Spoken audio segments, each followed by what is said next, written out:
Bismillahirrahmanirrahim. Assalamualaikum warahmatullahi wabarakatuh. Alhamdulillahirabbil alamin. Allahumma shalli wa sallim ala sayyidina Muhammadin wa ala ali sayyidina Muhammad. Alhamdulillah, adik-adik sekalian, segala puji bagi Allah. Pada hari ini kita masih bisa dipertemukan dalam rangka pembelajaran pendidikan agama Islam. Salat dan salam semoga selalu tercurah kepada Nabi kita, Nabi besar Muhammad sallallahu alaihi wasallam. Adik-adik semua yang saya cintai, hari ini adalah pertemuan ketiga untuk materi tentang toharoh. Hari ini kita masuk pada pembahasan tentang hadas dan macam-macamnya.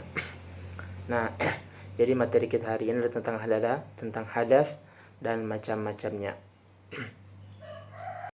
Sebelum kita lanjut pada pembahasan materi, sebaiknya kita mengetahui dulu apa tujuan pembelajaran kita, supaya pembelajaran kita lebih terarah.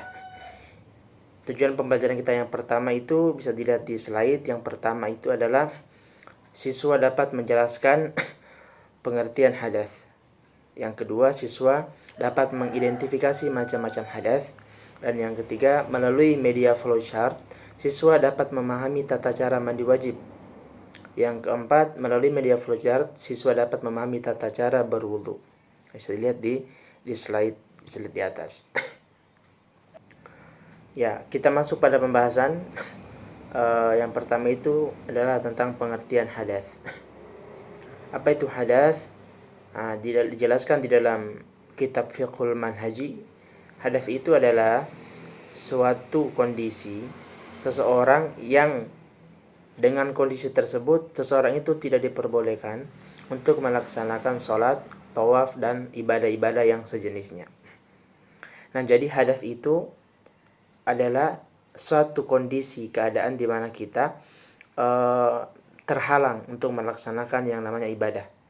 Ibadah seperti sholat, tawaf, menyentuh dan membawa Al-Quran, dan yang lainnya. Sedangkan menurut istilah syariat, adalah hadas itu status hukum pada tubuh seseorang yang menghilangkan kesucian.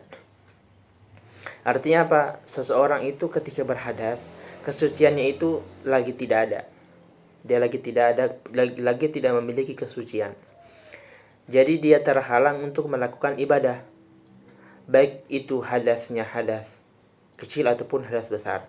Nanti akan ada pembagiannya.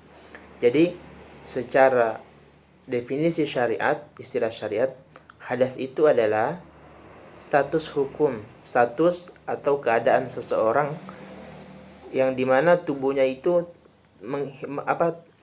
tidak memiliki kesucian, jadi tidak bisa dia melaksanakan ibadah. Nah, dia bisa suci dengan melakukan hal-hal yang dapat menyucikan kembali, seperti berwudu atau mandi, tergantung pada hadasnya, apakah hadas kecil atau hadas besar. Setelah kita memahami definisi dari hadas, nah sekarang kita masuk pada pembagian hadas. Hadas itu terbagi dua, yaitu hadas kecil dan hadas besar. Nah, nanti akan kita jelaskan apa itu hadas kecil dan apa itu hadas besar. Nah, bisa dilihat di slide di atas. Hadas kecil itu adalah suatu kondisi kita tidak boleh melaksanakan ibadah-ibadah seperti yang telah dijelaskan di awal tadi. Nah, hadas kecil ini dia disebabkan oleh beberapa hal. Seseorang bisa mengalami hadas kecil disebabkan oleh beberapa hal. Apa saja itu? Yang pertama itu adalah ketika keluar sesuatu dari kemaluan atau duburnya. Misalnya seperti dia kencing, atau misalnya dia habis buang air besar. Nah, apabila terjadi hal seperti itu, maka dia telah mengalami hadas kecil. Dia telah berstatus memiliki hadas kecil dan dia tidak lagi suci. Yang kedua, hilang akal. Nah, hilang akal entah karena tidur atau karena mabuk atau pingsan. Nah, itu menyebabkan dia hadas kecil. Kemudian yang ketiga, bersentuhan dengan yang bukan mahram. Bersentuhan antara laki-laki dan perempuan yang bukan mahramnya, orang lain. bukan keluarganya, bukan ibunya, bukan bapaknya, bukan saudaranya, tapi sama orang lain, maka itu dia berstatus membatalkan atau menjadikan dia tidak suci atau hadas kecil. Kemudian yang keempat, menyentuh kubul dan dubur dengan telapak tangan. Artinya apa? Artinya seseorang itu apabila menyentuh dengan telapak tangannya itu, menyentuh kemaluannya atau lubang duburnya dengan telapak tangan, maka itu menjadikan dia memiliki hadas kecil. Dia tidak lagi suci. Nah, begitu. Jadi itu 4. Yang kelima, keluarnya sesuatu dari kubul dan dubur. Nah, ini tadi sudah sama. Tidur berat. Nah, tidur berat arti apa? Tidur dalam keadaan pantatnya tidak di atas tanah. Artinya apa? Artinya dia tidurnya itu tidur telentang, atau tidurnya itu bukan tidur sedang duduk. Beda halnya kalau dia ketiduran lagi duduk. Duduknya duduk yang tegak begini, seperti duduk tegak. Itu kalau dia ketiduran itu tidak membatalkan wudu. Tapi kalau tidurnya sudah miring seperti ke kanan atau ke kiri, atau tidurnya sudah bersandar di sofa atau di kursi, atau apalagi sampai baring telentang, maka itu sudah tidur yang membatalkan wudu. Kemudian yang berikutnya adalah bersentuhan. Ya, bersentuhan sama juga tadi, yang perempuan dan laki-laki yang bukan mahram menyentuh kubul manusia, yaitu kita sendiri ataupun orang lain, anak bayi kah, itu membatalkan wudu. Menyentuh lingkaran dubur manusia. Nah, kemudian bagaimana cara mensucikan hadas kecil ini? Bagaimana cara kita bersuci dari hadas kecil? Nah, ini ada dijelaskan di slide, bisa dilihat di slide. Yang pertama adalah dengan air, dengan berwudu. Nah, jadi cara bersuci dari hadas kecil ini apa? Dengan berwudu. Seseorang yang hendak melaksanakan ibadah-ibadah seperti sholat, seperti tawaf, atau ibadah memegang Quran dan lainnya, maka seseorang itu wajib bersuci dengan berwudu. Wajib menghilangkan hadas kecilnya dengan berwudu. Tidak boleh tidak berwudu, harus berwudu. Karena dengan wudu akan menghilangkan hadas kecil. Kalau tidak ada air bagaimana? Kalau tidak ada air, dengan tayamum. Dengan tayamum menggunakan debu. Nah, nanti ada tata caranya, kita akan menjelaskan juga. Nah, ini adalah beberapa poin yang menyebabkan kita itu memiliki hadas kecil, yang mewajibkan kita berwudu ketika hendak melaksanakan ibadah. Nah, sekarang kita masuk pada hadas besar. Tadi hadas kecil sudah kita jelaskan apa saja yang menyebabkan. Sekarang pada hadas besar. Apa saja seseorang yang menyebabkan seseorang itu mengalami hadas besar? Ada 6 hal. 3 untuk laki-laki dan perempuan, dan 3 khusus untuk perempuan saja. Yang pertama, yang berlaku untuk laki-laki dan perempuan, ada 3. Yang pertama, bertemunya 2 khitan, atau ketika suami istri berhubungan badan. Nah, jadi apabila suami istri berhubungan badan, maka wajib mereka telah memiliki hadas besar, sedang berstatus memiliki hadas besar. Yang kedua, keluarnya mani. Nah, keluarnya mani. Entah karena tidur, mimpi basah, atau yang lain sebagainya. Yang ketiga, meninggal. Apabila seseorang meninggal itu wajib untuk dimandikan. Kemudian khusus untuk perempuan, apa saja yang menyebabkan dia menjadi hadas besar? Yang pertama untuk perempuan adalah haid. Nah, kalau dia sudah haid, bersih dari haid, maka dia wajib untuk menyucikan tubuhnya dari hadas besar. Karena ketika seseorang wanita haid, dia sedang berstatus hadas besar. Yang kedua, nifas, habis melahirkan. Ada darah nifas.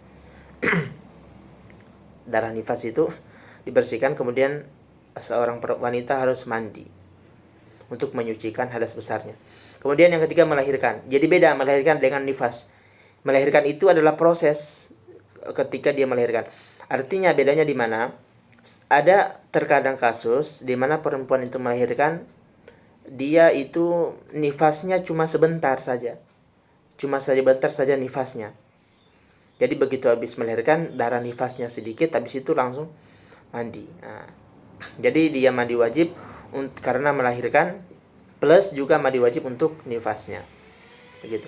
Nah, bagaimana untuk mensucikan mandi wajib ini atau hadas besar ini? Yaitu dengan apa? Dengan mandi.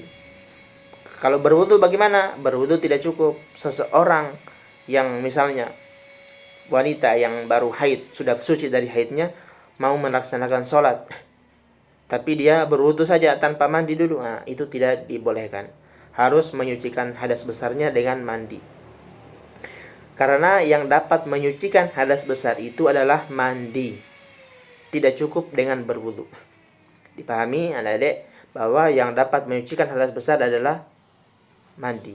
Kalau hadas kecil tadi cukup dengan berwudu. Kalau hadas besar, misalnya ada orang meninggal atau ada orang yang keluar mani atau ada orang perempuan habis haid atau nifas atau habis melahirkan, maka dia wajib mandi untuk melaksanakan ibadah sholat atau ibadah-ibadah yang lain.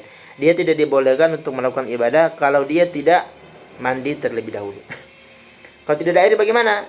Tidak ada air misalnya, tayamum pengganti dengan mandi juga. Nah, paham ya? Nah, kemudian lihat bagaimana cara bersuci dari hadas besar dan hadas kecil. Bagaimana caranya mandi, bagaimana berwudu. Nah, kita akan lihat. Nah, bisa dilihat di slide. Itu adalah sedikit gambaran atau alur dalam melaksanakan mandi wajib. Jadi mandi wajib itu pada umumnya sama dengan mandi biasa, cuman ada beberapa ritual yang kita lakukan sebelum mandi. Mandi wajib itu hukumnya wajib ya kalau mau melaksanakan ibadah. Ya, ada 3 rukunnya. Mandi cuma memiliki 3 rukun saja. Yaitu apa? Yang pertama niat. Niat mandi wajib. Niatnya ini apa? Niatnya itu adalah kalau kita mau baca, mau lafazkan adalah nawaitu, bisa lihat di slide itu, nawaitul ghusla li raf'il hadatsil akbari fardan lillahi ta'ala. Saya niat untuk mandi untuk mengangkat hadas besar fardu karena Allah Ta'ala. Nah, niat itu kapan kita kapan kita membaca itu niat, kapan kita hadirkan di dalam hati? Ketika niat itu dihadirkan di dalam hati adalah ketika kita membasuh mandi pertama. Artinya ketika kita menyiram tubuh kita pada siraman pertama, disitulah kita menghadirkan niat. Saya niat dalam hati, saya niat mandi untuk mengangkat hadas besar fardu lillahi ta'ala. Nah, mandi. Itu niatnya di situ. Tapi sebelum kita melaksanakan mandi tadi itu, kita apa dulu? Terlebih dahulu kita harus membersihkan dulu badan kita dari najis. Misalnya kita habis kencing atau habis buang air besar, bersihkan dulu badan kita dari segala najis. Jangan sampai kita mandi di badan kita masih ada najis. Jangan. Bersihkan dulu semua najis. Itu rukunnya ya. Yang ketiga apa? Yang ketiga dan terakhir, setelah kita mandi itu, air yang kita guyurkan ke badan itu harus menyeluruh sampai merata ke seluruh badan. Tidak boleh ada satu anggota badan pun yang tidak terkena air. Seluruh badan harus terkena air, kecuali bagian dalam. Misalnya apa? Misalnya telinga ini wajib, luarnya ini wajib, luar telinga ini wajib. Luar telinga. Dalam telinga tidak wajib. Misalnya hidung wajib. Dalam hidung tidak perlu dalam hidung. Dan lain sebagainya. Kemudian badan semuanya, ketiak harus basah semua. Dan rambut ini harus diusap supaya sampai airnya ke dasar kepala, sampai airnya ke kulit kepala. Nah, itu air harus merata ke seluruh badan. Tidak boleh air itu hanya sebagian badan saja. Kenapa? Kalau air tidak sampai ke seluruh badan, maka mandinya tidak akan sah. Karena masih ada anggota badan yang belum tersucikan dengan mandi, karena belum tersentuh dengan air. Jadi ada 3 rukunnya. Yang pertama apa? Niat. Kedua, membersihkan badan dari najis. Ketiga, meratakan air ke seluruh badan. Namun dalam mandi wajib itu ada sunah-sunahnya. Misalnya seperti berwudu sebelum mandi.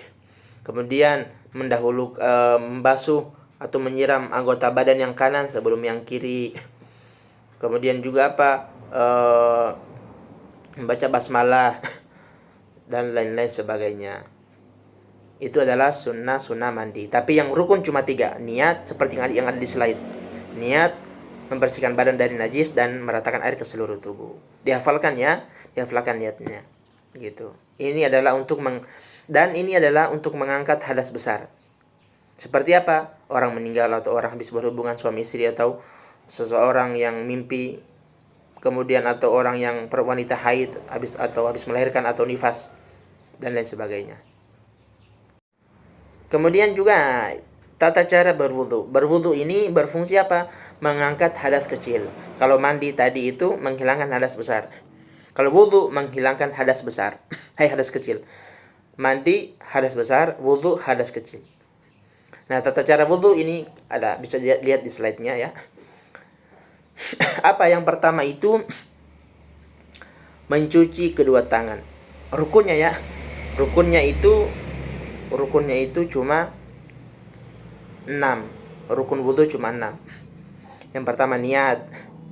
Yang kedua membasuh wajah sambil niat itu tempatnya di mana? Niat itu adalah ketika kita membasuh wajah. Yang ketiga membasuh tangan sampai kedua siku, sampai siku. Kemudian mengusap kepala, kemudian kaki dan semata kaki, dan yang terakhir yang keenam adalah tertib atau berurutan. Tidak boleh tidak berurutan, harus berurutan. Nah, di sini di slide ini bisa dilihat, ini saya tambahkan dengan sunnah-sunnahnya. Misalnya apa? Yang pertama itu sebelum berwudu, yaitu dalam berwudu kita mencuci tangan dulu, mencuci tangan seperti biasa. Mencuci tangan. Kemudian yang kedua berkumur-kumur dan istinsyak. Berkumur-kumur. Habis itu istinsyak. Apa itu istinsyak? Istinsyak itu adalah menghirup air ke hidung. Begitu. Kemudian juga mengeluarkannya. Begitu. Habis dihirup, dikeluarkan. Itu sunnah dalam wudu. Sunnah.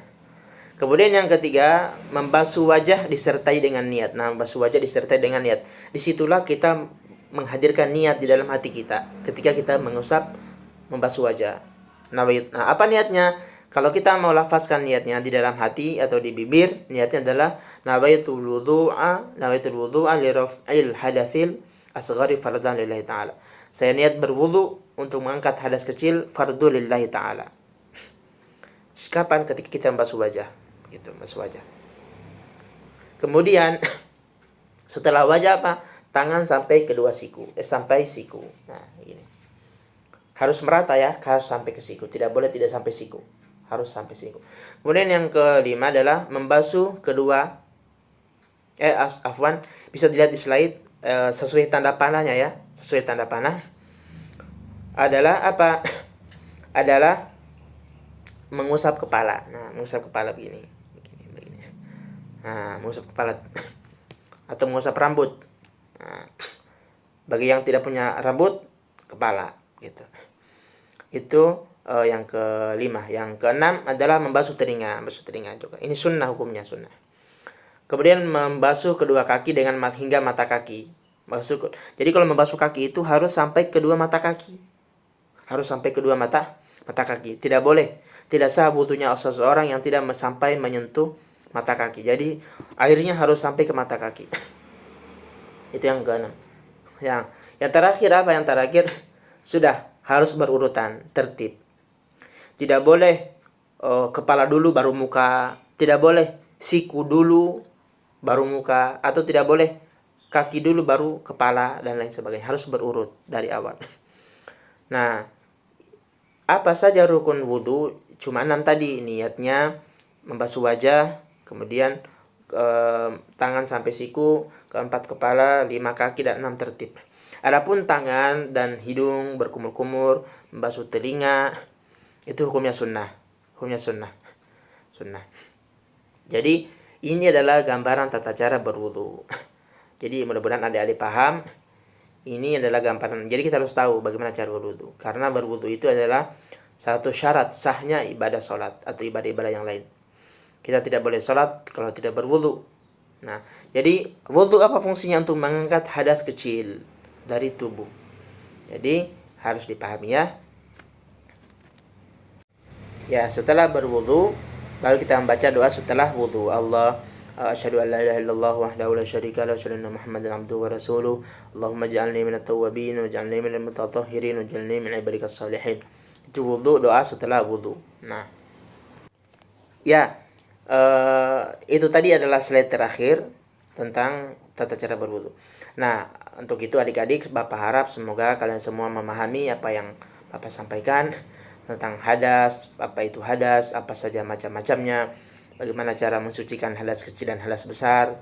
Nah, jadi Bapak harap kalian semua harus paham, tahu tata cara berwudu dan tata cara mandi, karena itu adalah hal yang sangat penting dalam kehidupan kita yang berkaitan dengan ibadah-ibadah kita. Tidak akan sah ibadah seseorang kalau dia memiliki hadas di tubuhnya.